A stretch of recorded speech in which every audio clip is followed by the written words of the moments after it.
Hello दोस्तों, हमारे इस नए चैनल सुविचार हिंदी कहानियाँ में आप सबका बहुत बहुत स्वागत है। आगे बढ़ने से पहले यदि आपको यह स्टोरी पसंद आए तो प्लीज़ वीडियो को लाइक करें, शेयर करें और हमारे चैनल को सब्सक्राइब करना ना भूलें। देखिए, सबसे पहले आवश्यक है आपका अपने ऊपर विश्वास का होना। स्वयं को अबला नहीं बल्कि दुनिया का सबसे सशक्त इंसान समझने का वक्त है। यदि आप मानसिक और भावनात्मक रूप से मजबूत हैं तो विश्वास कीजिए कि कोई आपको हाथ तक नहीं लगा सकता। मैं शिक्षकों से भी कहना चाहूँगा कि वे बालिकाओं को मानसिक रूप से इतना मजबूत बनाएं कि अपने साथ होने वाले हर अनुचित व्यवहार का वे दृढ़ता से मुकाबला कर सके। यदि कभी कोई आपके साथ किसी प्रकार की हरकत करता तो आप उसे मुंह तोड़ जवाब दें। यदि फिर भी मसला न सुलझे तो हमारे पास आइए, हम आपकी मदद करेंगे। पर सर, यदि कभी हमारे शिक्षक ही हमारे साथ कुछ ऐसा वैसा करे तो? क्योंकि न्यूज़पेपर में तो अक्सर ऐसा ही कुछ पढ़ने में आता है। तो उसे भी छोड़ने की कोई ज़रूरत नहीं है। शिक्षक है तो क्या हुआ? आप उसके 100 खून माफ़ कर देंगी? ऐसे व्यक्ति को शिक्षक बनने का अधिकार नहीं है। सिटी एसपी आनंद ने कुछ उत्तेजना से 12वीं में पढ़ने वाली बच्ची के प्रश्न का जवाब दे दिया, परंतु इस प्रश्न ने उन्हें अंदर तक झकझोर भी दिया। उनके हाथ पाँवों में कंपन महसूस होने लगा और भरी सर्दी में भी माथे पर पसीने की बूंदें झलक आई। स्कूल स्टाफ के सामने बड़ी मुश्किल से वे स्वयं को संयत कर पाए और तय समय से आधे घंटे पूर्व ही अपना लेक्चर समाप्त कर वे फुर्ती से गाड़ी में आकर बैठ गए। खिड़की से बाहर की ओर वे गंभीर मुद्रा में देखने लगे।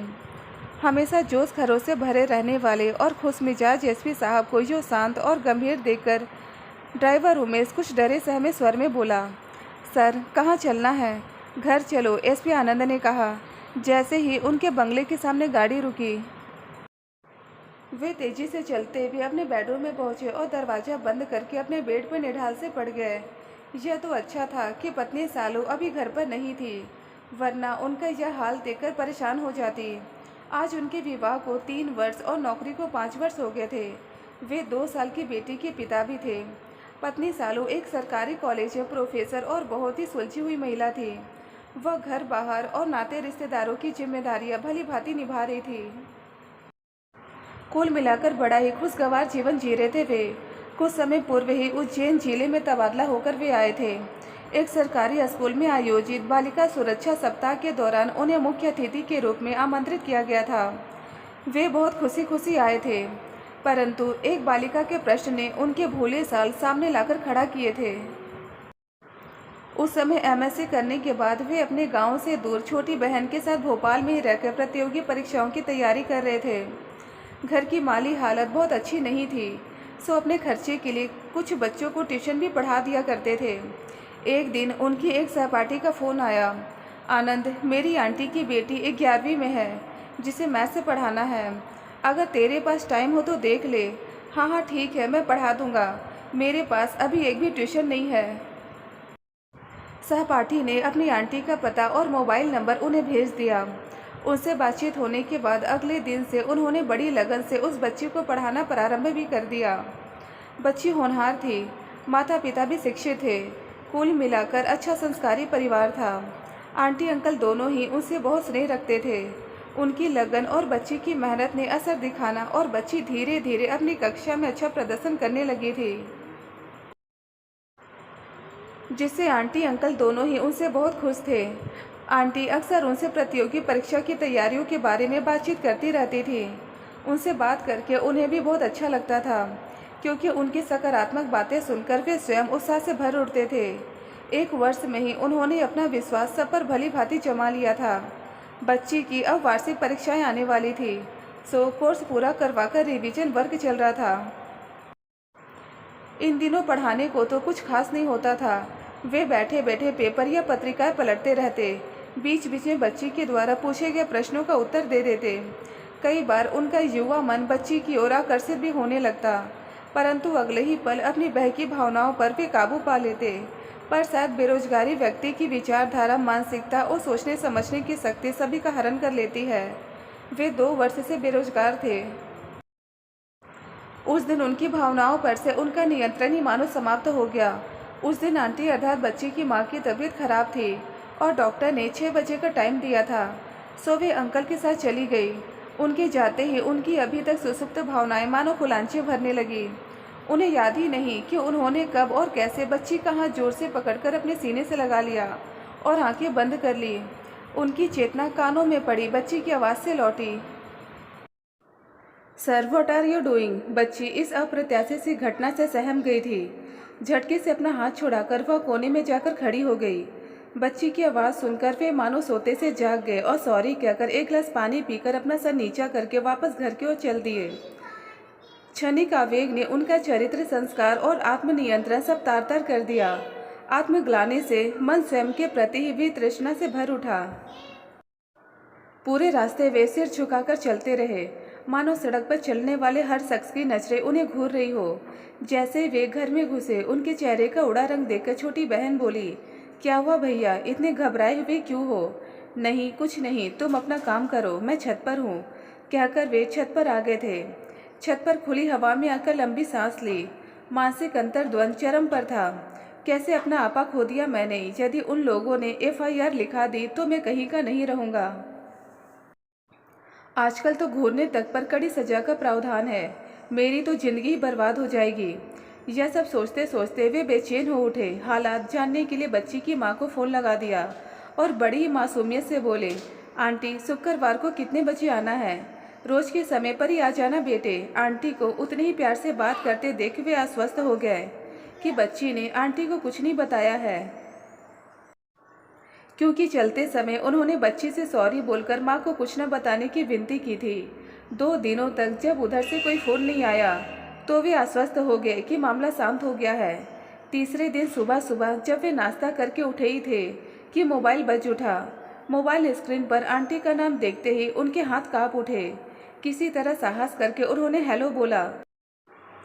उधर से कड़कती आवाज़ आई, तुम्हारे माता पिता ने संस्कार नाम की चीज़ से परिचित कराया है या नहीं? तुम्हें ऐसी हरकत करते हुए खुद पर शर्म नहीं आई? सामने छोटी बहन बैठी थी, सो वे एकदम हड़बड़ा गए और कड़क स्वर में बोले, क्या क्या किया है मैंने? अपने शब्दों को लगाम दीजिए। यह भी मुझे ही बताना पड़ेगा कि तुमने क्या किया है? बेशर्मी की भी हद होती है। नहीं नहीं आंटी, वह मेरी बहन थी सामने, इसलिए अब मैं छत पर आ गया हूँ। सॉरी आंटी, गलती हो गई, मैं हाथ जोड़कर माफ़ी मांगता हूँ। क्यों, अपनी बहन की इतनी चिंता हो रही है? अपनी सगी बहन के अलावा दूसरी हर लड़की तुम लड़कों को अपनी इच्छा पूर्ति का साधन लगती है और तुम उन्हें छेड़ना शुरू कर देते हो। कितनी गंदी मानसिकता है तुम्हारी।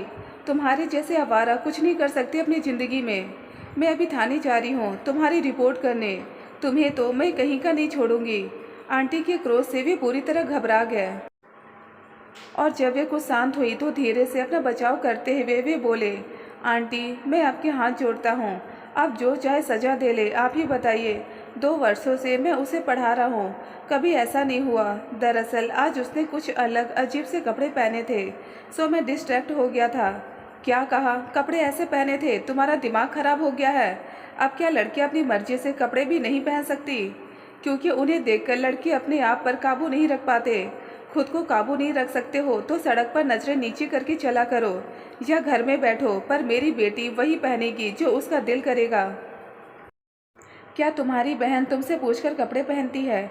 क्या अपनी बेटी को भविष्य में तुम ऊपर से नीचे तक तन ढकने वाले कपड़े पहनाओगे? आंटी के तर्कयुक्त बातों के आगे उनकी तो बोलती ही बंद हो गई।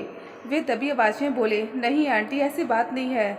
मैं अपनी गलती मानता हूँ, मैं बहक गया था, पर मेरा यकीन मानिए, मैंने ऐसा वैसा कुछ नहीं किया। इतना सुनते ही आंटी फिर भड़क गई और दहाड़ते हुए बोली, और क्या करना चाहते थे मेरी बेटी के साथ? मन तो कर रहा है तो मैं अभी ही पुलिस के हवाले भेज दूँ। जेल की सलाखों के पीछे सड़ोगे तभी समझ जाएगा। मुझे शर्म आती है तुम्हारे माता पिता के संस्कारों पर। यदि उन्हें पता चल जाए तो अपनी परवरिश पर ही शर्म आने लगेगी उन्हें। तुम जानते हो तुम्हारे जैसे सैकड़ों हजारों युवक बेरोजगार सड़कों पर क्यों घूम रहे हैं? क्योंकि उनके अंदर आत्मबल, आत्मविश्वास और आत्मनियंत्रण ही नहीं है। जिस दिन इन पर विजय पालोगे जिंदगी में कुछ बन जाओगे। यह कहकर आंटी ने फ़ोन काट दिया। वे बदहवास से मोबाइल को ही घूरने लगे। उन्हें काटो तो खून नहीं, आंटी ने कुछ ही मिनटों में उन्हें ज़मीन पर ला पटका था। सच पूछो तो वे घबराकर रोने लगे थे। क्या करूं, क्या जवाब दूंगा माता पिता को? मुझे क्या हो गया? मेरी एक बेवकूफ़ी ने आज मेरे चरित्र को ही बर्बाद कर दिया, या मैंने क्या कर दिया? सब सोचते सोचते उनका सिर दर्द करने लगा। तभी बहन ने आवाज़ लगाई और वे नीचे आ गए। बहन ने उनके सामने भोजन की थाली लगा दी थी। उनके हलक में तो थूक तक निकलने की गुंजाइश ही नहीं थी, तो खाना कहाँ से नीचे उतरता? सो भूख नहीं है, बाद में खा लूँगा कहकर बहन से थाली उठाने को कह दिया। उसी समय उनके फ़ोन की घंटी फिर बजी। फ़ोन आंटी का ही था। तुम्हारी बदतमीजी का फल तुम्हें खुद मिलेगा। मैं क्यों तुम्हारा यह जीवन खराब करूं जिसकी अभी शुरुआत ही नहीं हुई है। जाओ, मैंने तुम्हें अभय दान दिया, पर ध्यान रखना अपने जीवन में सभी लड़कियों और महिलाओं की उतनी ही इज्जत करना जितनी अपनी माँ बहन की करते हो। जीवन में यदि कुछ बन सकोगे तो समाज में इज्जत की दो रोटी खा पाओगे, वरना ऐसे ही सड़क पर चप्पलें चटकाते और लड़कियों को छेड़ते रहोगे। यह कहकर आंटी ने फ़ोन काट दिया था। उसके बाद की कई रातों तक ठीक से सो ही नहीं पाए वे। बार बार आंटी की बातें कानों में गूंजती, पर वह घटना उनके जीवन की टर्निंग पॉइंट बन गई। उसके बाद के 2 साल तक उन्होंने जमकर मेहनत की। उसी मेहनत के परिणाम स्वरूप अपने पहले ही प्रयास में उन्होंने आईपीएस की परीक्षा पास की और एसपी बने। 8 वर्ष पुरानी उस घटना को सोचते सोचते उनका सिर दर्द से फटने लगा। मन एक बार फिर आत्मग्लानि से भर उठा। तभी अचानक सालू की आवाज़ उनके कानों में गूंज उठी। क्या हुआ एसपी साहब, आज बड़ी ही जल्दी घर आ गए? तबीयत तो ठीक है ना? कहकर सालू ने उनके माथे पर हाथ रख दिया और घबराकर बोली, अरे तुम्हें तो तेज बुखार है, क्या हुआ? सुबह तो एकदम ठीक थे। अभी मैं डॉक्टर को बुलाती हूँ कहकर वह मोबाइल में नंबर खोजने लगी। तो आनंद ने उसका हाथ पकड़ लिया और बोले, कोई ज़रूरत नहीं है, चाय पिलाकर बस दवाई दे दो, ठीक हो जाऊंगा। सालू चाय बनाने किचन में चली गई तो वे फिर बेचैन हो उठे। तभी सालू ने हाथ में चाय नाश्ते की ट्रे के साथ कमरे में प्रवेश किया। चाय का कप हाथ में पकड़ाते हुए वह उनके चेहरे की तरफ देखती हुई बोली, क्या बात है, कुछ बेचैन और परेशान लग रहे हो? ऑफिस की कोई परेशानी है क्या? मुझे बताओ, शायद मैं कोई हल निकाल सकूं। नहीं नहीं, कुछ नहीं, बस ऐसे ही मन कुछ उदास था। मुन्नी सो गई क्या? लाओ उसे मेरे पास सुला दो कहकर आनंद ने बात के रुख को बदलना चाहा। कुछ ही देर में सालू मुन्नी को आनंद की बगल में सुलाकर चली गई। जैसे उन्होंने बगल में लेटी मुन्नी की तरफ देखा तो सोचने लगे, यदि कोई लड़का कभी मेरी मुन्नी के साथ ऐसी हरकत करेगा तो मैं उसे जान से मार दूंगा। तो क्या मुझे भी उसी समय जान से मार दिया जाना चाहिए था? सोचते सोचते कब आँख लग गई उन्हें भी नहीं पता। सुबह जब सालू ने उन्हें झकझोरा तो उनकी आँख खुली। चाय पीते पीते सालू बोली, आनंद तुम कल से परेशान हो, बताओ तो क्या हुआ? रात में भी तुम बड़बड़ा रहे थे। नहीं, मुझे माफ़ कर दो, मैं ऐसा कैसे कर सकता हूँ आंटी? मुझे माफ़ कर दो प्लीज़, मुझे बताओ, इस तरह अकेले मत घुटो। हुआ क्या है? मैं साइकोलॉजी की प्रोफेसर हूँ, अवश्य तुम्हारी कुछ मदद कर पाऊँगी। आनंद की आंखें भर आई और वे दुखी स्वर में बोले, सालू मेरे जीवन की एक घटना है जिसने मेरा जीवन तो बना दिया, परंतु वह मेरे अब तक के सफल जीवन का एक काला धब्बा भी है। कल कुछ ऐसा हुआ कि मैं स्वयं की नज़रों में गिरता जा रहा हूँ। पहले तो मुझसे वादा करो कि तुम मुझे गलत नहीं समझोगी और मुझे इस झंझावात से निकालने का कोई उपाय बताओगी। हाँ भाई, पक्का वादा। अब 3 साल में तुम मुझ पर इतना भरोसा तो कर ही सकते हो ना? सालू ने आनंद का हाथ अपने हाथ में लेकर उसकी आंखों में झांकते हुए कहा। सालू की आंखों में अपने लिए विश्वास देकर आनंद ने रुंधे गले से 8 वर्ष पूर्व का पूरा घटनाक्रम जस का तस सालू को सुना दिया। इस दौरान मैं उस घटना को भूल सा गया था, पर आज स्कूल में उस बच्ची के एक प्रश्न ने मुझे फिर मेरी नज़रों के कटघरे में लाकर खड़ा किया है।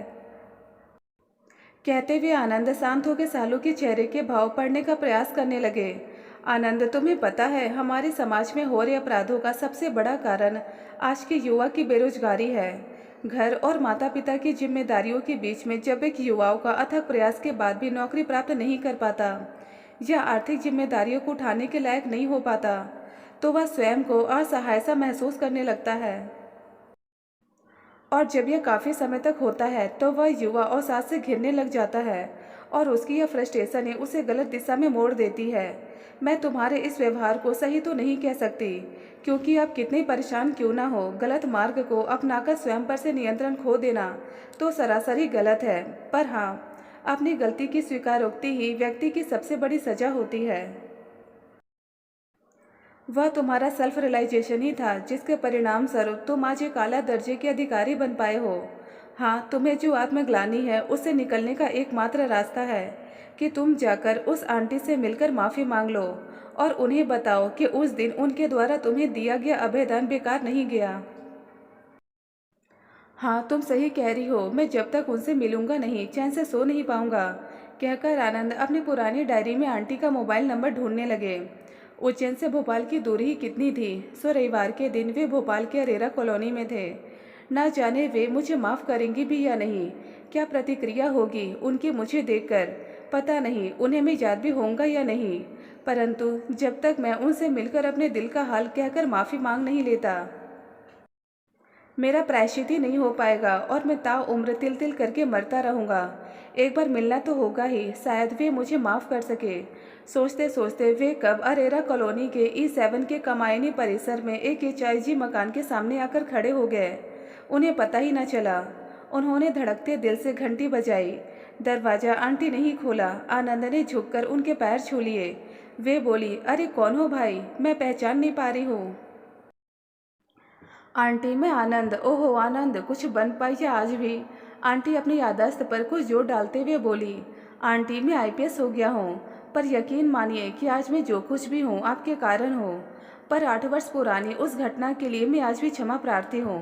आपने उस दिन क्रोध में मुझे मेरी असलियत, कर्तव्य और जीवन के मूल्य समझाए थे, पर आज आप प्यार भरा आशीष मुझे दीजिए तो मैं समझूंगा कि आपने सच्चे मायनों में मुझे माफ़ कर दिया है।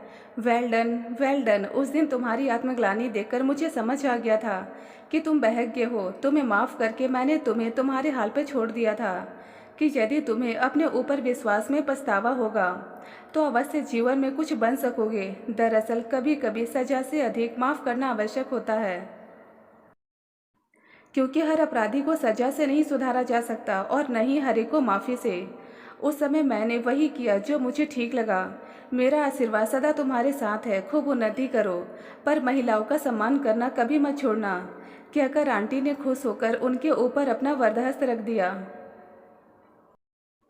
आंटी का प्यार भरा आशीष पाकर अपनी आंखों के कोरों में आए आंसुओं को सिटी SP आनंद ने धीरे से पोंछ लिया और एक अनजाने बोझ से मुक्त होकर खुशी खुशी अपने कर्तव्य स्थल की ओर चल दिए। दोस्तों, मैं उम्मीद करती हूँ कि आपको हमारी आज की कहानी भी पसंद आई होगी और इसी तरह की शिक्षाप्रद और पारिवारिक कहानियाँ सुनने और देखने के लिए वीडियो को लाइक कर दीजिए और चैनल को सब्सक्राइब करके और सामने के बेल आइकन को प्रेस कर ऑल पे सेट कर दें, जिससे आने वाली वीडियो की नोटिफिकेशन आप तक पहुँच सके। मैं मिलती हूँ आपको अगली वीडियो में एक और नई कहानी के साथ। तब तक के लिए धन्यवाद दोस्तों।